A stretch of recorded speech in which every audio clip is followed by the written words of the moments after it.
नमस्कार बच्चों, मैं बीएल चौधरी पुनः आप लोगों का हार्दिक स्वागत करता हूं। तो चलिए आज हम कक्षा 12वीं के भौतिक शास्त्र विषय का एक महत्वपूर्ण टॉपिक वेब ऑप्टिक्स के अंतर्गत व्यतिकरण या इंटरफेरेंस ऑफ लाइट के बारे में आगे चर्चा करेंगे।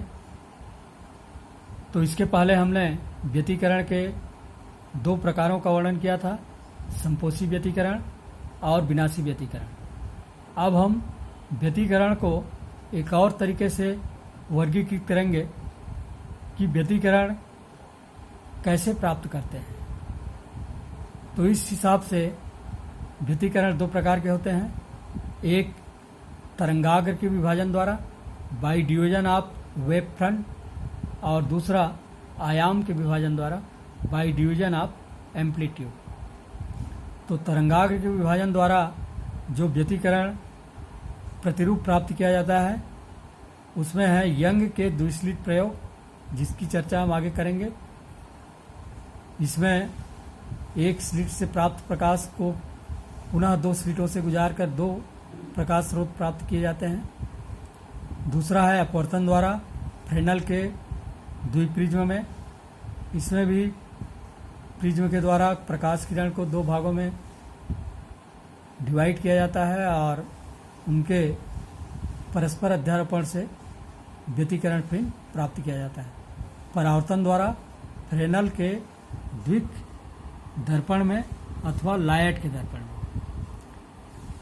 तो इन सभी विधियों में मूल स्लिट या बिंदु के रूप में जो प्रकाश स्रोत होता है उसे समान दूरियों में स्थित दो स्लिटों से गुजारकर दो नए प्रकाश स्रोत प्राप्त किए जाते हैं। दूसरा जो विधि है आयाम के विभाजन द्वारा बाय डिवीजन ऑफ एम्पलीट्यूड, और इस विधि द्वारा न्यूटन के वलय और माइकलसन व्यतिकरण मापी में इस प्रक्रिया का उपयोग किया जाता है। प्राकृतिक रूप से सूर्य प्रकाश में अगर साबुन के घोल का कोई बुलबुला है वह रंगीन दिखाई देता है। दूसरा जो पानी के ऊपर तेल अगर फैला हुआ है उस पर सूर्य प्रकाश पड़ता है तो वह भी हमें रंगीन दिखाई देता है। इसमें भी आयाम के विभाजन द्वारा प्रकाश के व्यतिकरण होता है। और इस विधि में आपतित प्रकाश का एक पारदर्शक फिल्म के दोनों पृष्ठों से आंशिक परावर्तन तथा आंशिक अपवर्तन कराया जाता है।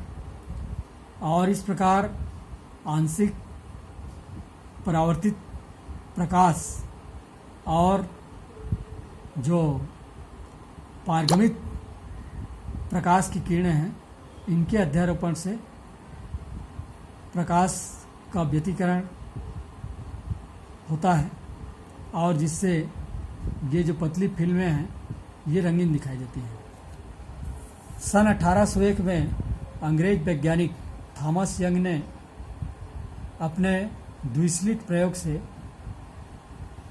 प्रकाश के व्यतिकरण को प्रदर्शित किया और उन्होंने पर्दे पर व्यतिकरण फिल्म को प्राप्त किया।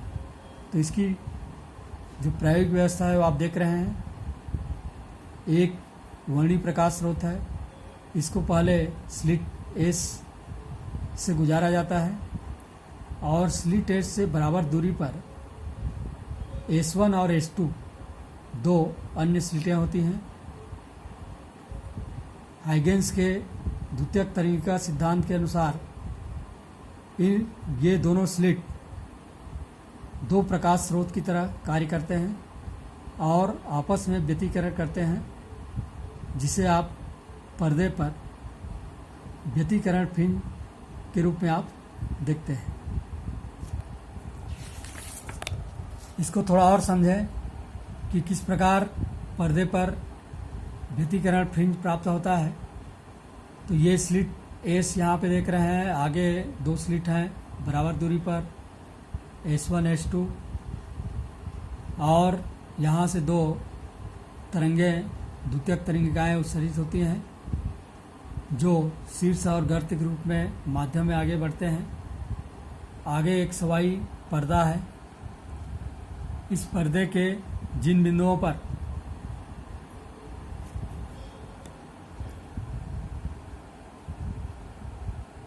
दोनों प्रकाश तरंगें समान कला में पहुंचती हैं, अर्थात गर्त से और शीर्ष से अध्यारोपित होते हैं, तो वहाँ पर ब्राइट फ्रिंज प्राप्त होता है। एक केंद्रीय दीप्त फ्रिंज आपको दिख रहा है। यहाँ पे आप देख रहे हैं सभी दोनों प्रकाश स्रोत यहाँ पे समान कला में पहुँचते हैं और इसके दोनों ओर D1 और D1 डैश ये डार्क फ्रिंज है। यहाँ पे प्रकाश विपरीत कला में पहुँचते हैं।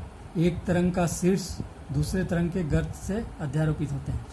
आगे फिर से B1 और B1 डैश ब्राइट फ्रिंज प्राप्त होता है दोनों तरफ और उसके आगे पुनः D2 और D2 डैश डार्क फ्रिंज प्राप्त होते हैं। इस प्रकार पर्दे पर एक व्यतिकरण प्रतिरूप प्राप्त होता है। तीव्रता वितरण को समझने के लिए यदि हम परिणामी तीव्रता और कलांतर दोनों तरंगों के बीच के कलांतर के बीच ग्राफ खींचें तो इस ग्राफ से आप देख रहे हैं कि जब जीरो कलांतर पर दोनों तरंगें समान कला में पहुंचती हैं और तीव्रता यहाँ पर अधिकतम प्राप्त होता है। इसके नीचे यहाँ पर bright fringe central bright fringe को दिखाया गया है B0 से। और पाई रेडियन का मतलब होता है 180 cos 180 का मान -1 होता है। यहाँ विनाशी व्यतिकरण की स्थिति बनती है और इसके संगत डार्क फ्रिंज D1 प्राप्त होता है। इसके आगे कलांतर है 2 पाई रेडियन 360 अंश। पुनः यहाँ पर समान कला में दोनों तरंगें पहुँचती हैं और एक ब्राइट फ्रिंज B1 प्राप्त होता है। तो इस प्रकार जहाँ पे पाई 3 पाई 5 पाई मतलब पाई का विषम गुणक है, वहाँ पे दोनों तरंगें विपरीत कला में पहुँचती हैं। डार्क फ्रिंज इनके संगत दोनों तरफ प्राप्त होते हैं और 2 पाई 4 पाई 6 पाई यानी पाई का समगुणक 0 भी शामिल है इसमें।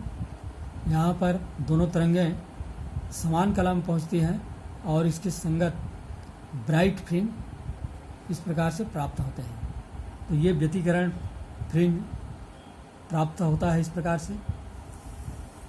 अब इसके बाद हम इसकी गणितीय व्याख्या को देखेंगे।